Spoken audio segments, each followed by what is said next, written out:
I'm saying, well, I'll be a mediba, Bijam Madum TV, so Brass said, Asem Kesee and bro. Now, Nra, you remember, say, no, and I share our hair, Yapomudin Sem, so Ministry of Health, and then Central for Chin Como, and the Yati who do Jona, El de Bocrata who do. Okoteba, Central Medical Stores, Bia, Ghana, ye nru, any Apomudin home, fired by whom ye may na, this year, and Sunday day.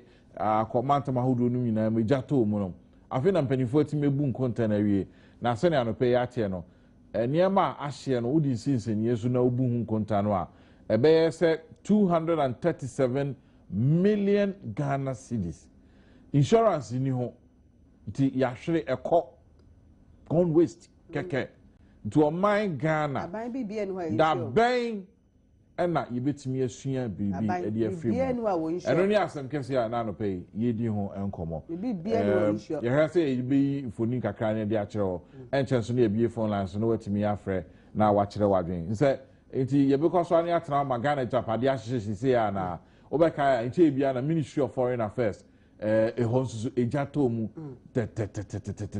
ma niema free colonial times eba Kwame Nkrumah penso a ye foreign relations nkomodie ye ne amanonefo mpanifo bi adi mfoni ne ho nkro ne ba ejato mu hye ema ye ho hwe na sen ya nche bia GBC so omo archives department honso ejato mu tete you can imagine tapes any ahodo a free tete mre so omo de asie ni nyina ejato mu nti da ben ye bekoso atena ho ma ye japade bekoso ahwe ye sei nananom ne ma omo di jaye nchiri manti yentimi ahweso a nti ye mfa nsie se ne ye beto no no ana ya Asem Kesee ne na no pay na me say insurance ni ban bibie no ha ye insure ban bibie no ha ye insure obi ti men kan cho say kaba Ghana Immigration Board or say enei o makwa ko bisa rent allowance fi mpanyimfo ha wo mo pese ye ma mo rent allowance na junior staff fo ibi any officers ni bi na ebisa say na se wo mo ya ne say enye e ba no rent allowance dia nko mo nyina o mo ya adwuma ho na eso nko mo nya bi enye board mpanyimfo nko a na di rent allowance ntini so mo anka bia ma mo de o mo disika na o mo bi ni na enye wa na ya ti Deputy Commissioner of Insurance Ora Simon NK Davo or say Mr. Simon NK Davo, Deputy Commissioner of Insurance, has called on owners and occupiers of commercial buildings to insure their properties as required by the Insurance Act. Na Papa this asked me to in 2012. In 2012, no, this asked me to now Abranti be a friend of Yauti Wati now. What is our files in our Bremen? That was on the 8th of November 2012. Nyamekama headline. Second headline. Union assigned their bread. Commercial buildings, a private owners. 17th of September 2013. The National Insurance Commission and the Ghana National Service, Fire Service, have intensified efforts to enforce provisions of the insurance law that mandates all commercial properties in the country to insure their properties, occupants and visitors against fire. And still commercial properties. And no much insurance for September 23rd, 2014. The National Insurance Commission says it will from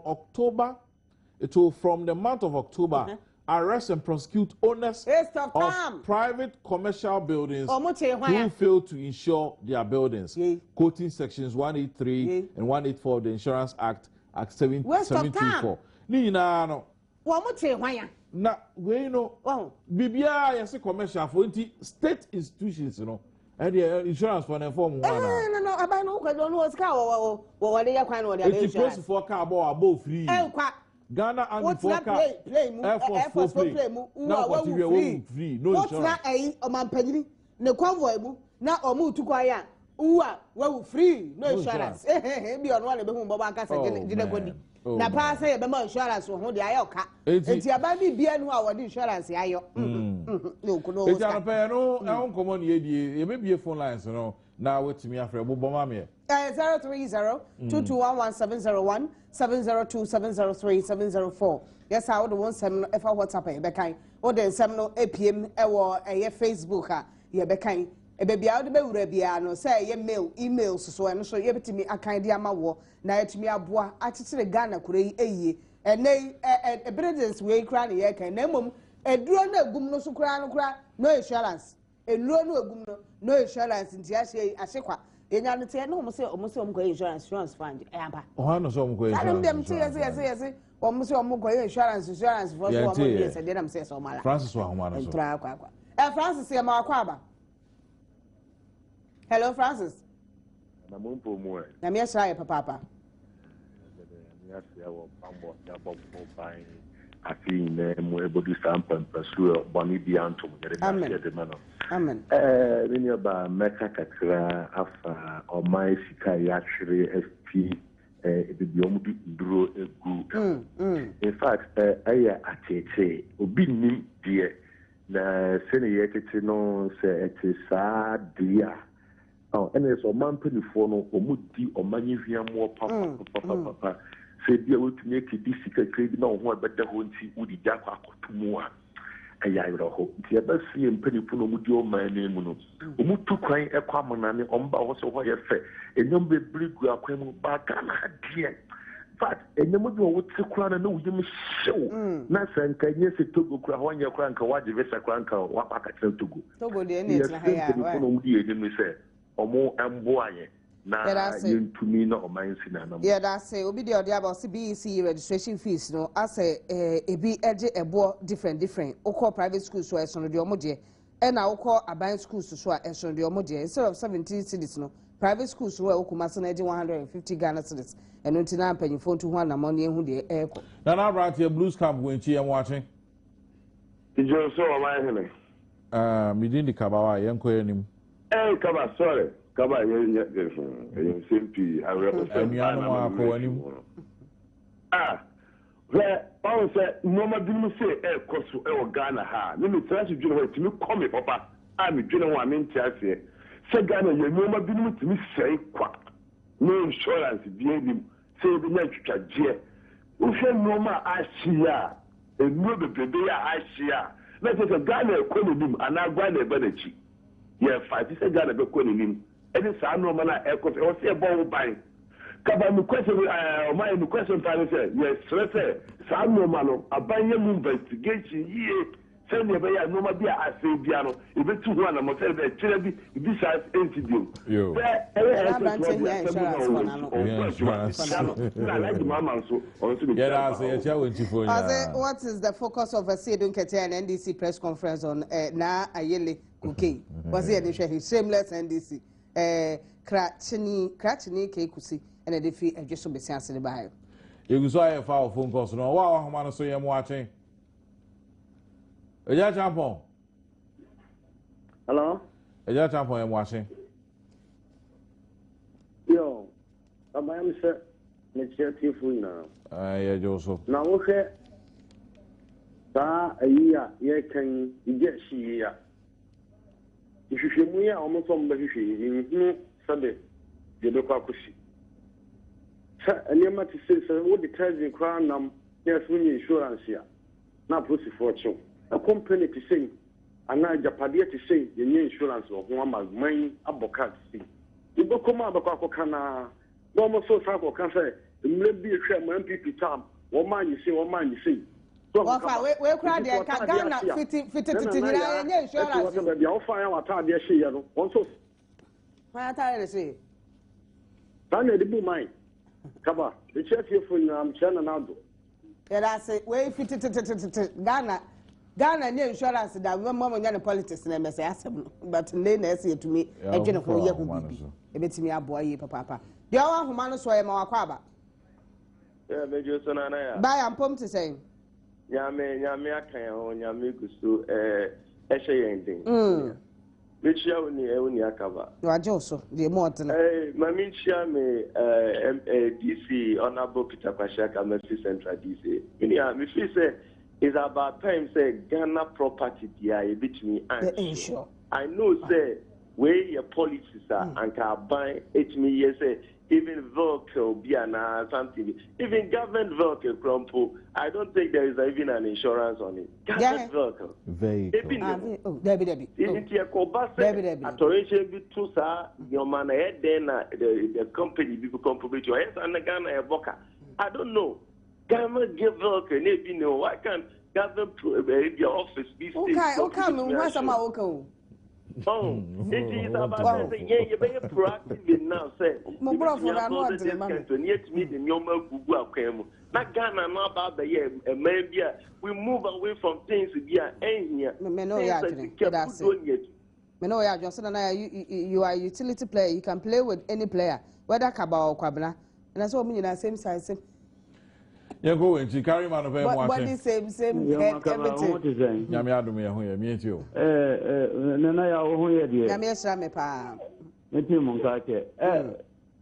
Nana ya metia mi MP Jambafo, na matia mi chama ni me executive nya, na matia mi bra enyini Alaji Tiboy wona ne yere.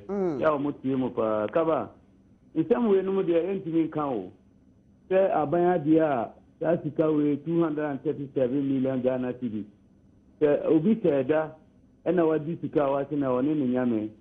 So I anticipate any Ghana, young China, young Konami, and say, Bibi Batia, Kedunka, or Mekandi pa na at a government, pa na obey serious. Then you must say about Mobile, no na Odi Kote, MPP Neokea, MPP organizers, communicators in the OBD. Oh, my answer, and interest amount for the Jan Watson, maybe I carry me good morning, Nana. When are we going to learn to insure our state properties? Ghana is at risk. Government should do something for the rest of the state properties for Seni and if it be any Edebai. Ojama, no power, you're watching. I'm just saying, I want to be there. Reverend. Oh, Boko, dear. Boko, Bayo. Your boss is bringing out my wife. Oh, boss, Boko. Man, be so. Authentic boutique for more. Oh, so, Papa. Nini Baba, Papa. Now, only managers have many man being we are that cool. August, and you do a much or to do an hour here. It's a thing. Marty. If it's a brief August. Yami, can you say? I wish a day she a rehearsal ya French and Fana. Media, I never advise Kakra, maybe the man telephone. Because she is still Kakra, you then my friend, Casa dear, no. As soon as I came here, and I'm a day man telephone. A beggar for you. And Peniform winning a free last week, or test messages, or Muyana, or Yangi, or Mufus, near to connect a company crap. 17 young coche records of crime for testament in some room. What do I do? Be big room, Papa, maybe free advice I'm demanding for or more free securities, young phones, near tracing her test messages, and of course, you will be a Janet free by. You force your Moya or more, I could say. Happy belated birthday to my uncle Lance Corporal Emmanuel Ousunimo, alias Aturu Pepe. We free and na amakwa ya wo offense so. But another one in charge of the warehouse should be held responsible. Musa and Edifi Bogoso ede ebaye. OPK Goso or say Sedu Ketia statement on na Ayele Cocaine saga is a disgrace to NDC government because she passed through VVIP lounge. Nedia also ede aba enu. Ahomano si amwa achiano pay. Yeah. Asari for Kasesi Dunka offend.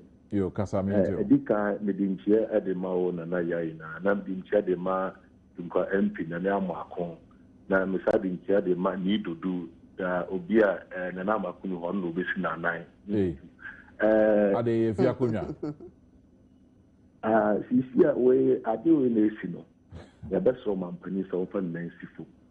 Now, Omuye na it is a document bia we are doing be who say document bia no omo enfront to yanka no se document bi o ho say omo second so omo say tuna nka omo ka say sa document ni je e dia share di pokura sa nyama ina share ne se no e so mu taking charge omo hwehwe mu a you kwa won bia e be dead so ya mi sha so no na yegusu ya je fresh wo and answer obesene WhatsApp e be kan e di amount 0302211701702703 yedi nkomo efa eye tema medical store so ahye de ne ka ya bo twitwire die nya ka atwa na insurance eni ho ne ade ehun nkomo na nei interior minister so suspect ase Minister of Health so suspect ase sisi ade the press conference was so oguso ya wo hwe ho asem aka omunya investigation wo de ama eye empanyimfo a ehwehwe national security so wo nhwehwe mu na de ba kwakosie no ene wo a wonim hu bie wo no jejejeje David anope mo ahye ya yakaba ayi fa na ofrefi ni frefi takwa ye mo ahye ntio ya yakaba kaba no hu acha dodo ma so too much kaba omai ase dey say gu eti na yesu unim Asem Kesee ato omai no mai panyi ti say ase din ka tetumi nya bre akoko organize press conference say yen ka asem a atwam na ndura nipa babanu anya nkwa so omai mu ahye na mfa no ho na wa friends and trefo say mombra kokain sama yaka na nipa ne yajole no wa say o memu electricity central for bre or no ankasa ne bre any mpanyimfo say yemra meka the waste the past issue na ni we na bar de fa no ho kaba uza ya roho ya roho papa o men ye vision pa ni be bia yakode yem fa nsem gu etinye nsu instrument no ma pa because edikanfo ye leaders a woman na say o vision there kwame kaba na me fancy ya na mo mpa ni nsu mo ma Ghana na ne yakole there say yem pitu say yem DCU vision na wo ye fan vision there men I sa kan di fo no ne mo pe ye mi sika ne o dachi that's it. I mean, also, the former headmaster of Fiasman SHS, Mr. Morgan, insured school bus, and why can't other heads of the institution do same? Nana does edify boss and the bio say I support the call to insure government properties. Emmanuel Sarkodie, aka Edrora, incoming assemblyman ya Wagugu Newtown or no Nedini Ediaba. Yabafa near Uchato, I no pay him watching. Whenever you so Udini baby Afrifi.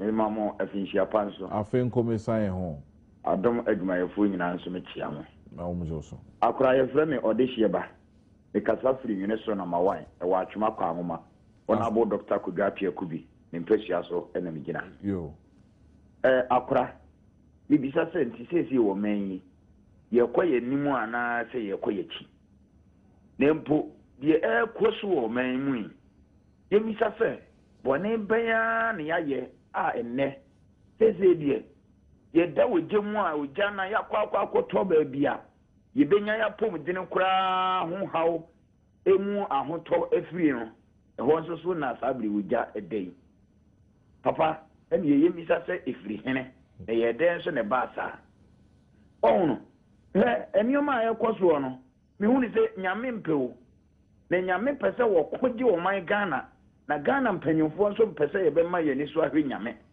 ohani e kwaso ya papa eni enyan efi se NDC aban eba mfie nsia nie bibia oja na ne ana me ya me se ye kan ye tu mpanyimfo efo nso a wo mo susu si ye nti obia papa emu ohu hwe na no panyimpa wo be ka asema kire wo man Ghana ye se papa edwaman so petru ya te so Ghana ye ho kire ye wa ho hiam monnom ye ne ekomo ha ye papa panu bebie na no a o se he mo ka no mo hwe na mutimi ntopetru mu ma mo pake ntwi sakre obi susu bie na no a o hwe na Ghana e hyeche wo a kokotra Togo papa ye nko hene na mo ye we no mo ni nze Nyankopon kora ahwe mo ene mo ni ye ya papa na o ezo di asotwe kase ene mamo ma no so o man so ntimi de me kan se Ghana man mo mi antua hofo na ne ekwaso no enya sa na nyame wo pe enso so nipa mpesi ebetie nyame kankan ne NDC amamuo